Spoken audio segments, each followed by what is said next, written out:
Et bonjour à tous, ici Corben de Corben.info et je suis heureux de vous retrouver pour une nouvelle vidéo. Alors aujourd'hui on va faire un truc soft, on va faire un truc tranquille, mais avant de commencer je voudrais remercier tous les Patreons qui me soutiennent, merci parce que c'est grâce à vous que je peux faire ces vidéos, j'espère qu'elles vous plaisent et puis n'hésitez pas à m'envoyer vos idées, vos sujets, enfin les trucs sur lesquels vous aimeriez que je fasse des contenus, des tutos, etc. Et aujourd'hui j'aimerais aborder le sujet de l'espace disque sur les systèmes Linux ou même macOS, parce que bon moi je suis sous macOS donc ça va être un peu le même délire, mais l'idée évidemment c'est que vous puissiez faire un peu de ménage sur votre serveur notamment, ou même votre Linux desktop, si vous utilisez Linux à la maison. Parce qu'il arrive parfois, notamment, moi ça m'est déjà arrivé sur certains serveurs, qu'on manque de place parce que le site web tourne, il y a du cache qui s'accumule, il y a des images, par exemple quand on upload des images sur son site web, voilà, ça se remplit.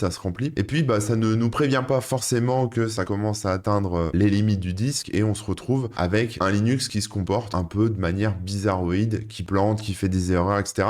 Et on n'a pas tout de suite l'idée de se dire il n'y a plus de place sur le disque. Donc voilà, si ça vous arrive, je vais vous montrer ce qu'il faut faire pour déjà identifier le problème et puis ensuite pour faire un peu de place sur votre disque de serveur Linux ou de machine Linux ou même de Mac, tout simplement. Alors on va aller directement sur ma machine et donc je vous ai préparé un petit terminal sur un serveur Linux parce qu'on va bosser sur Linux. Je vous donnerai quand même quelques indications pour macOS si vous voulez faire de la place aussi là-dessus. Et la première commande qu'on va utiliser, c'est la commande df. Alors juste pour info, là je vous montre où je suis vraiment à la racine du système. Donc la commande df, si vous la lancez comme ça, vous obtenez la liste des systèmes de fichiers qui sont en tout cas qui sont montés, qui sont dispo sur la machine. Donc là, on a le nom du système, ou en tout cas voilà son chemin. On voit ici par exemple qu'on a un disque, /dev/sda1, et ici on a la quantité de blocs de 1 kg qui le constitue, la quantité de blocs de 1 kg qui sont utilisés, la quantité de blocs de 1 kg qui sont disponibles, et l'occupation en fait du disque. Donc vous pouvez vous contenter de ça, du use, du pourcentage d'utilisation pour voir un peu si vous n'avez pas un disque qui commence à être bien rempli. C'est pas très lisible comme ça, donc ce que je vous recommande pour lancer la commande df, c'est de l'associer avec le paramètre -h. -h pour human, ce qui rend ça beaucoup plus lisible. Donc là, vous voyez, on n'a plus des tailles de blocs,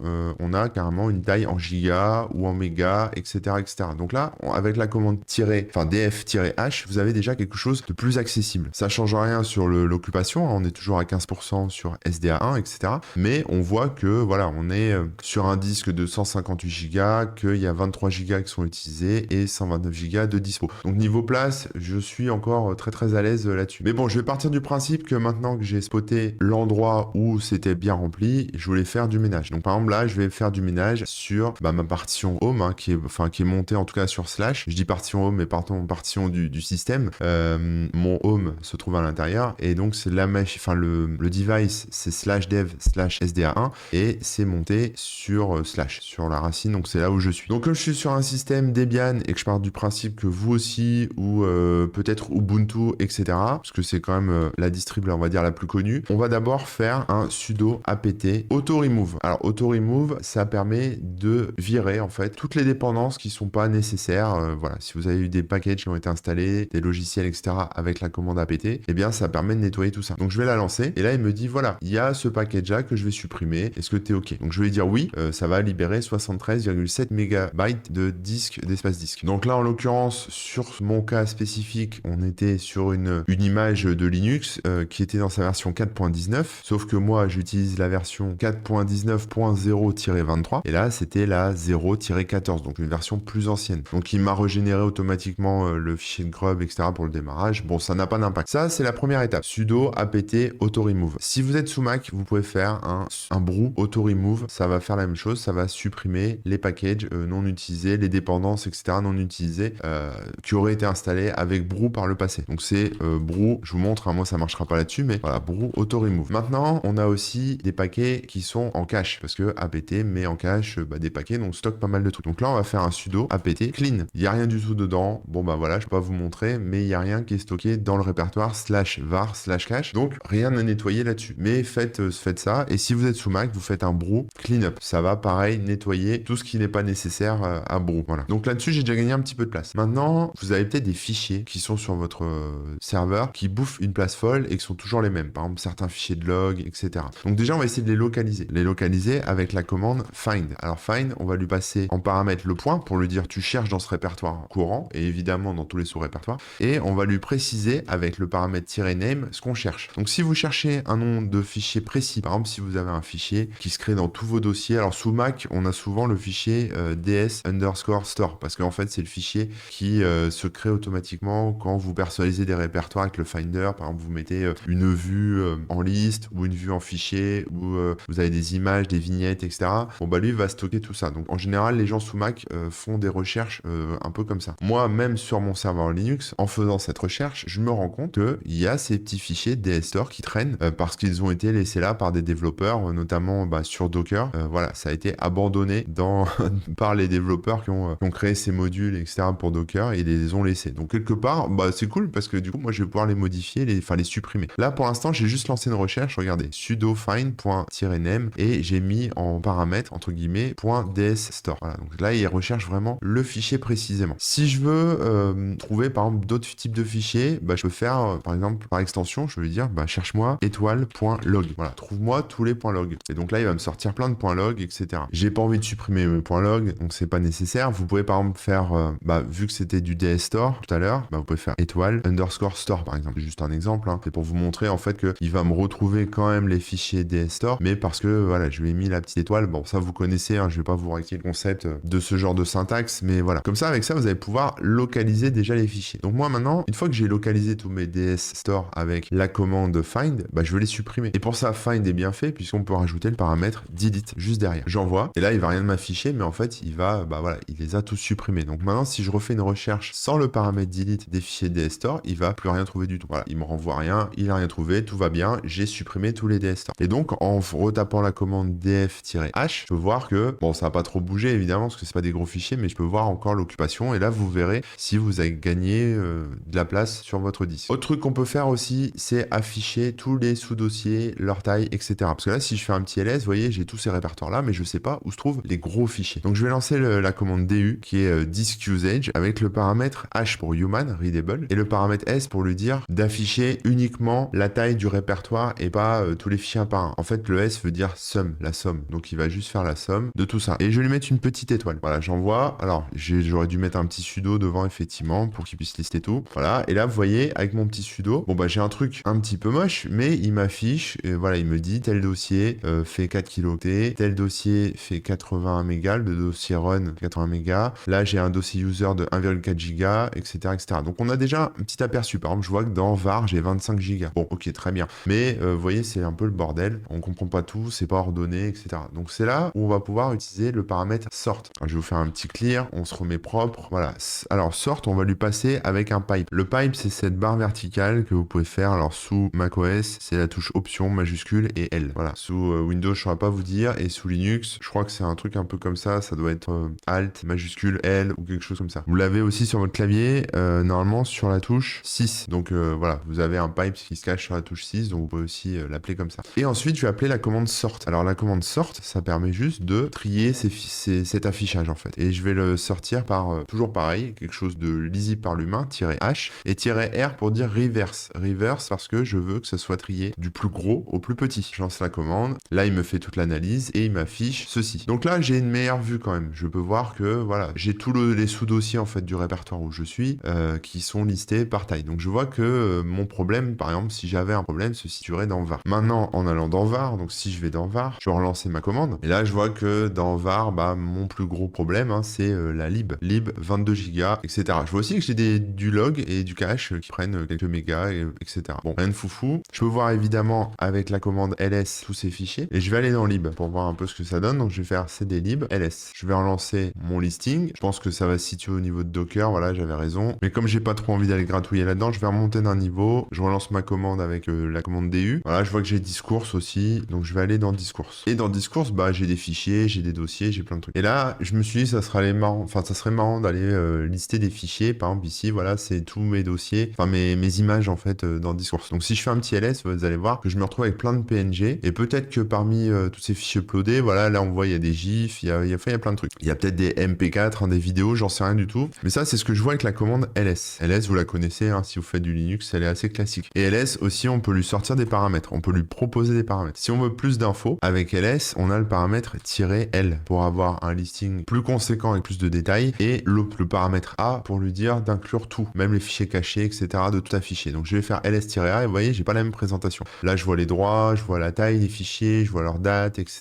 Donc j'ai déjà un peu plus d'infos. C'est intéressant, mais une fois encore, c'est pas classé, c'est pas ouvert. Donc pour trier ça par taille, dans le paramètre ls, on peut rajouter le paramètre s. Voilà, donc ça fait ls-la en minuscule et s en majuscule. Et donc là, ça va trier, ça va afficher du plus gros au plus petit. Donc je fais ça, et là, vous voyez, j'ai mon dernier fichier qui est un GIF qui fait 489 octets, on va dire ça comme ça, bytes. Et puis si je remonte tout en haut, voilà, là j'ai un PNG qui doit faire un truc comme 2,8 mégas ou 28 mégas. Enfin, je sais pas trop parce que c'est pas, une fois encore, très lisible hein, si vous savez pas convertir les octets en mégaoctets, les bytes en mégabytes, etc.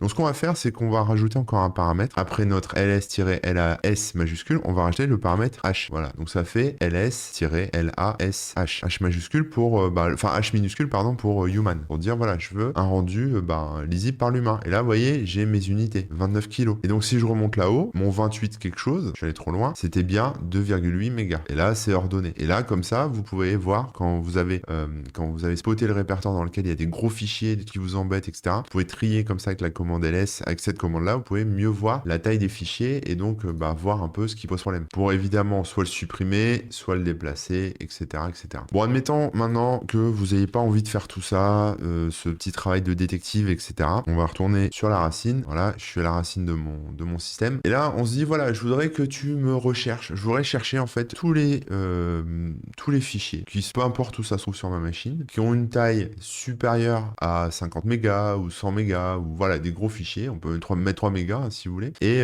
les lister et les sortir directement dans le terminal. Donc, on va faire un sudo, voilà, évidemment, parce qu'on a besoin d'accéder à tout. On va lancer la commande find. Là, vous pouvez lui mettre soit le point, parce que vous êtes dans le bon dossier, soit carrément le chemin. Donc, moi, je suis à la racine, donc je vais faire un slash. Je suis sur mon système de fichiers, c'est le répertoire racine. Et ensuite, on va lui dire ce qu'on cherche. Donc, on va lui passer le paramètre -type avec l'option F. Alors, -type F, ça permet de dire, voilà, je veux que tu trouves des fichiers. Voilà, c'est ce que tu dois trouver, c'est de type F, donc de type fichier. On continue et on lui dit une taille, -size. Et là, qu'est-ce qu'on veut? On veut des fichiers, on va tenter par exemple plus de 100 mégas. Donc, on va dire plus de 100 M. Voilà, 100 mégaoctets, mégabytes, etc. Donc, ça dépend, on va voir ce qu'il nous trouve. Et une fois qu'il a trouvé ce fichier, on va lui demander de faire un truc. On va lui demander d'exécuter une commande. Donc, on va faire -exec. Et donc, sur chaque fichier, il va exécuter la commande suivante, qui est un ls, pour afficher en fait les informations du fichier, avec le paramètre -l pour avoir quelque chose de détaillé, le paramètre -h pour que ça soit lisible par l'humain. On va mettre des accolades ouvrantes et fermantes, parce qu'en fait, c'est ça qui va récupérer le nom du fichier trouvé par find et le passer à la commande ls. C'est-à-dire que si le fichier trouve par exemple, si find trouve un fichier qui s'appelle toto.png, le fait de mettre ces accolades, en fait, ces accolades seront remplacées dans la commande, hein, vous le verrez pas, mais voilà, dans l'exécution, ça va lancer un ls-lh toto.png. Voilà, c'est juste pour dire, tu prends le paramètre et tu le mets là. Et une fois qu'on a fini, on va mettre un point virgule pour marquer la fin, sauf qu'on va l'échapper avec un anti-slash pour être tranquille. Et on va lancer ça sur mon système et on va voir ce qu'il trouve. Et là, vous voyez, il me commence déjà à me trouver des trucs qui font plus de 100 MB. Donc, c'est pas des trucs que je veux forcément supprimer. Alors, c'est des chemins qui sont assez longs, donc je vais réduire un peu la taille de la fenêtre et je vais la rejouer, qu'on y voit un peu plus clair. Voilà, bon, il y a un petit peu de retour à la ligne, mais bon, c'est pas très grave. Donc là, on voit que j'ai, par exemple, le backup. Le backup, lui, il est gros. Et il fait 611 MB. Je vois que j'ai ici la base de données, Postgre, 119 MB. Ici, 128 MB, etc., etc. Et donc, je peux, comme ça, analyser l'ensemble de mon disque et trouver ce qui bouffe de la place et ce qui serait éventuellement inutile. Si je veux plus de résultats, par exemple, je change, hein, je mets pour moi tous les fichiers qui font plus de 50 MB. J'aurai plus de data, voilà, plus de bases, plus de trucs, il m'en sort un petit peu plus, quoi. Donc là, c'est pas des fichiers que je veux supprimer, hein. Là, c'est juste pour la démo, mais on pourrait imaginer, voilà, que sur un serveur, voilà, vous voyez, par exemple, ici, j'ai des logs temporaires, enfin, j'ai des trucs qui prennent 61 MB et 81 MB, et je me dis, je pourrais avoir envie de les supprimer, ce qui est pas mon cas, mais on va imaginer que je veuille le supprimer. Maintenant, comment on fait pour supprimer un fichier? Je vais clear un peu qu'on y voit clair. Eh bien, on utilise tout simplement la commande rm. Donc, vous faites rm, et puis vous remettez le chemin du fichier. Donc là, par exemple, c'est var log, et puis c'était btmp.1 par exemple, ou btmp tout court. Donc si vous faites ça, ça va vous permettre de supprimer le fichier en question. Si vous voulez carrément supprimer un dossier, par exemple, si je voulais supprimer tout le dossier var log, ce que je vais pas faire, je vais faire un -f pour un -r, pardon, pour remove, et un -f pour folder, pour dire, enfin folder plutôt force, pardon, pour forcer en fait la suppression de ce dossier avec tous ces fichiers, tous ces sous-dossiers, etc. Donc le rm-rf suivi du chemin, enfin en tout cas du répertoire que vous voulez supprimer, ça va tout dégager, ça va dégager le répertoire. C'est pour ça que certains dans les forums conseillent parfois cette commande qui est rm-rf/étoile. Je l'écris mais je vais pas l'exécuter. Je vais vous dire pourquoi, parce que cette commande elle est mortelle. C'est-à-dire que si je la lance là, ça va supprimer tout ce qu'il y a à la racine de mon système. Slash c'est mon système, c'est mon point de montage avec tout mon Linux, tous mes fichiers, etc. Et étoile, ça veut dire tout. Donc rm-rf/étoile, ça va tout supprimer. Et là, vous êtes dans la merde. Donc ne lancez jamais cette commande rm-rf/étoile, elle est mortelle. Mais quand on veut supprimer des répertoires qui contiennent des fichiers, etc. Bon bah voilà, c'est un bon moyen de faire un peu de place, ce genre de truc. Voilà, je pense qu'on a terminé. Je vous ai montré comme ça comment on pouvait faire pour visualiser clairement de manière compréhensible l'espace disque restant sur votre serveur Linux, sur votre machine Linux ou même sur votre Mac. Comment faire un peu de ménage dans les packages, comment faire pour lister les gros fichiers, etc. Voir ceux qui posent problème. Donc normalement, avec ces outils, avec ces commandes, vous devriez vous en sortir sans avoir besoin d'installer quoi que ce soit de supplémentaire, parce que c'est vrai que parfois il y a des petits scripts ou des outils qui permettent de faire ça de la même manière, sauf qu'ils sont plus simples à utiliser. Mais là, je vous ai tout expliqué, donc normalement, il n'y aura pas de souci sur ce genre de truc. Voilà, je me suis dit qu'un petit tuto Linux de base sur l'analyse du stockage et le fait de faire de la place, notamment avec la commande rm pour supprimer les fichiers. Attention, quand vous supprimez des fichiers, ils ne vont pas dans une corbeille magique. On n'est pas sous Windows. Quand ils sont supprimés pour de vrai. Il existe toujours des moyens de les récupérer avec des outils encore plus complexes, mais je vous recommande pas de vous amuser à ça. Donc pensez bien à faire des backups aussi. Et voilà, j'espère que ça vous aura plu. On verra de quoi on parle la semaine prochaine. Encore merci pour votre soutien, les Patreons, c'est très très cool. Si vous n'êtes pas encore abonné à Patreon et que vous êtes en train de regarder cette vidéo, eh bien rendez-vous sur patreon.com/Corben, tout simplement. Je vous donne rendez-vous aussi sur le blog, corben.info, sur le TikTok, Corben Info, tout collé. Sur Twitter, évidemment, Corben, enfin bon, vous tapez Corben dans Google, vous allez me trouver partout. Donc n'hésitez pas. Et cher Patreon, si vous avez des idées aussi de prochains sujets, que ce soit sous Linux ou d'autres trucs qu'on a pu faire avec ChatGPT, avec du Python, avec ce que vous voulez en fait, il n'y a pas de souci, vous me demandez et j'essaierai de vous faire des petits tutos à la demande, voilà, en fonction de ce dont vous avez besoin ou ce qui vous intéresse tout simplement. Encore merci de m'avoir regardé et de me soutenir et puis à très bientôt. Allez, ciao.